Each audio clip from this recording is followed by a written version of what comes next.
The live TV, सच सबसे आगे।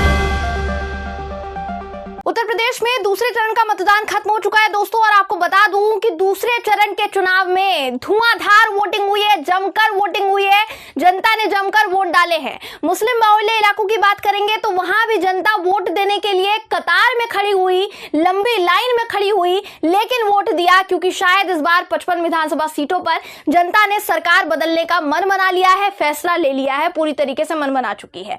कौन सी सीट पर कितने प्रतिशत वोट डले हैं दोस्तों, और इसका पूरा आकलन क्या है, इसकी जानकारी मैं आपको इस खबर में दूंगी। नमस्कार, मेरा नाम है जयंती झा और आप देख रहे हैं द लाइव टीवी। दोस्तों, यूपी में दूसरे चरण के विधानसभा चुनाव के लिए मतदान खत्म हो चुका है, बम्पर वोटिंग हुई है और ये मतदान जो है संपन्न हो चुका है। उत्तर प्रदेश में 9 जिलों की 55 विधानसभा सीटों पर लगभग 60.44% वोटिंग हुई है। जी हाँ, अक्सर राजनीति में कहा जाता है दोस्तों कि जब सीटों पर धुआंधार वोटिंग हो या जमकर वोटिंग हो, ज्यादा परसेंट में वोटिंग हो, तो अंदाजा लगाया जा सकता है कि जनता ने वर्तमान सरकार को बदलने का मन बना लिया है, एकदम ठान ली है। सबसे ज्यादा चौंकाने वाली बात यह भी थी दोस्तों कि दूसरे चरण के चुनाव में हर जिले की लगभग हर सीट पर ईवीएम खराब होने की खबर सामने आई, जानकारी सामने आई, लेकिन फिर भी लोग वोट डालने से नहीं चूके क्योंकि उनको सरकार शायद बदलनी है। अब कहां-कहां कितने प्रतिशत वोट डाले गए आपको बताती हूं दोस्तों। स्क्रीन पर एक ग्राफ के जरिए आपको एक-एक जानकारी दूंगी, जिसके मुताबिक सहारनपुर में शाम 5 बजे तक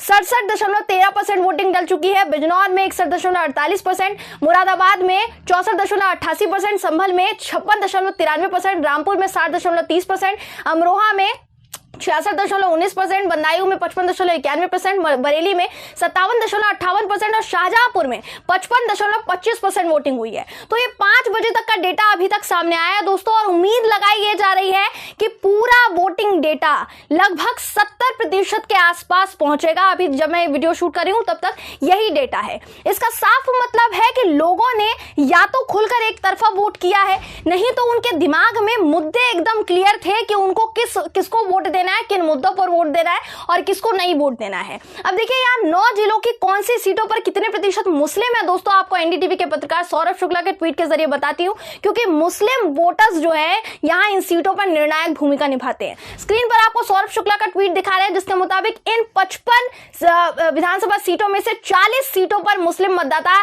निर्णायक असर रखते हैं। रामपुर की बात करेंगे, सर्वाधिक 49.14% मुस्लिम आबादी है। मुरादाबाद, संभल, अमरोहा जनपद में करीब 45% मुस्लिम जनसंख्या है। बिजनौर में 41.71% मुस्लिम जनसंख्या है, वहीं बरेली में 25 और बदायूं में 22, शाहजहांपुर में 19। अब यहाँ कौन सी सीट पर कितने प्रतिशत मतदान हुआ है, मैं आपको एक बार फिर से डेटा बताती हूँ।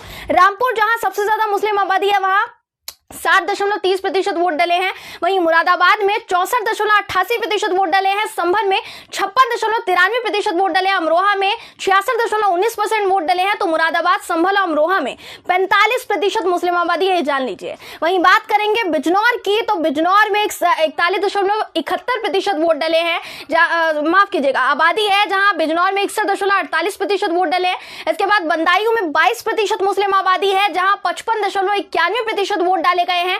इसके बाद आखिर में शाहजहांपुर में 19% मुस्लिम मतदाता हैं, जहां 55.25% वोट डाले गए हैं। वहीं सहारनपुर की बात कर लीजिए, 41.95% मुस्लिम आबादी है, जहां सबसे ज्यादा 67.13% मतदान हुआ है। तो संक्षिप्त में कहा जा सकता है दोस्तों कि मुस्लिम बाहुल्य इलाकों में जमकर वोटिंग हुई है, भारी तादाद में मतदाताओं ने वोटिंग की है।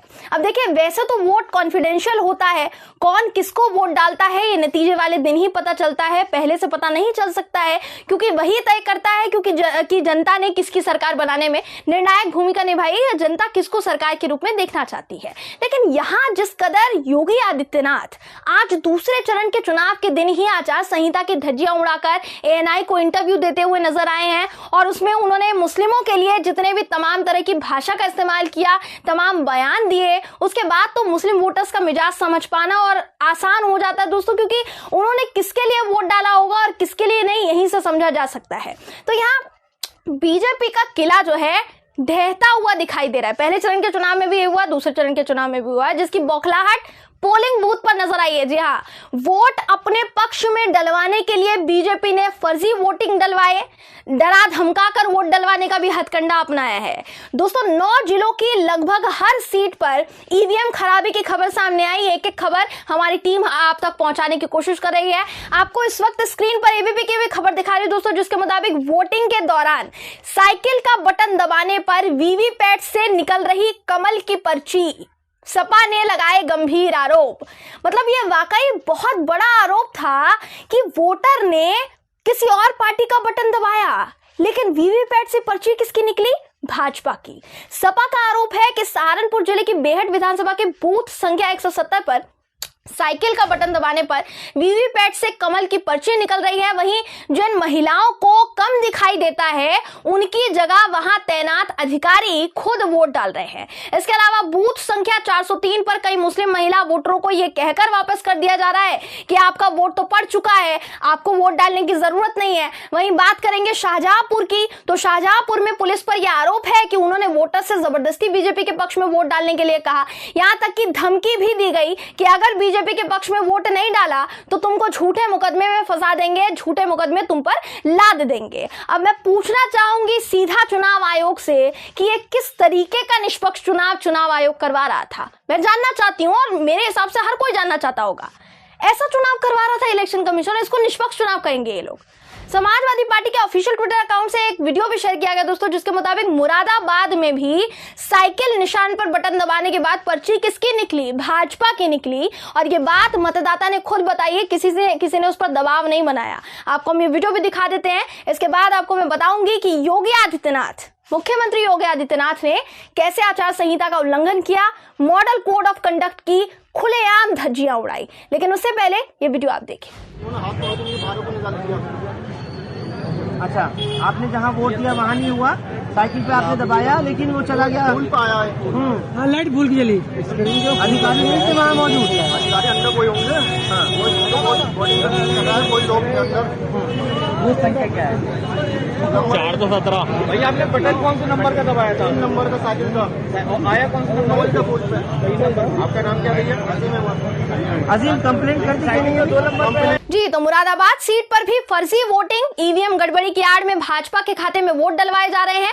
और ये निश्चित तौर पर बिना बाबाजी की इजाजत के तो होगा नहीं ना दोस्तों। जब पुलिसकर्मी डरा धमका कर वोट डलवा रहे हैं, वोटर को झूठे मुकदमे में फंसाने की बात तक की जा रही है, सोचिए कितना ज्यादा शर्मनाक है। तो इससे क्या अंदाजा लगाया जाएगा? ये बौखलाहट का प्रमाण है, बौखलाहट के तमाम सबूत हैं जो नजर आ रहे हैं। भाजपा की बौखलाहट नजर आ रही है। वहीं आप देखिए इस वक्त जिन जिन सीटों पर कम वोटिंग हुई है, वहां भाजपा के लोग प्रदर्शन कर रहे हैं, इलेक्शन कमीशन के खिलाफ नारेबाजी कर रहे हैं कि इलेक्शन कमीशन ने वोटिंग कम डलवा दी है, भाजपा को कम वोट डले हैं। लेकिन भाजपाइयों ने योगी आदित्यनाथ के एएनआई को दिए जाने वाले 30 मिनट के इंटरव्यू पर कुछ नहीं बोला। बाबा जी चुनाव आयोग के नियमों की धज्जियां उड़ाएं, तब इलेक्शन कमीशन का कसूर नहीं होता। लेकिन वोटिंग कम हुई तो इलेक्शन कमीशन के खिलाफ विरोध प्रदर्शन होना शुरू हो जाता है। लेकिन खुशी इसी बात की है दोस्तों, अब प्रसन्नता इसी बात की हुई कि भाजपा वाले भी ये मानते हैं कि चुनाव जो है निष्पक्ष तो नहीं हुआ है। इन लोगों ने बहुत धांधलेबाजी की है। हर पोलिंग बूथ को बीजेपी अपने निशाने पर चलवाना चाह रही थी, पर उसमें नाकाम रही। इसलिए अब बौखलाहट जो है निकल कर सामने आ रही है। हर जगह प्रदर्शन शुरू हो गए हैं, जिसे देखकर तो ऐसा ही लग रहा है कि भाजपा की हार तय है। बहरहाल दोस्तों, इस खबर पर आपकी राय क्या है कमेंट करके जरूर बताइएगा। वीडियो अगर आपको पसंद आया हो तो वीडियो को लाइक और शेयर करना ना भूलें। फिर मुलाकात होगी आपसे किसी ऐसी ही खबर के साथ। तब तक के लिए नमस्कार।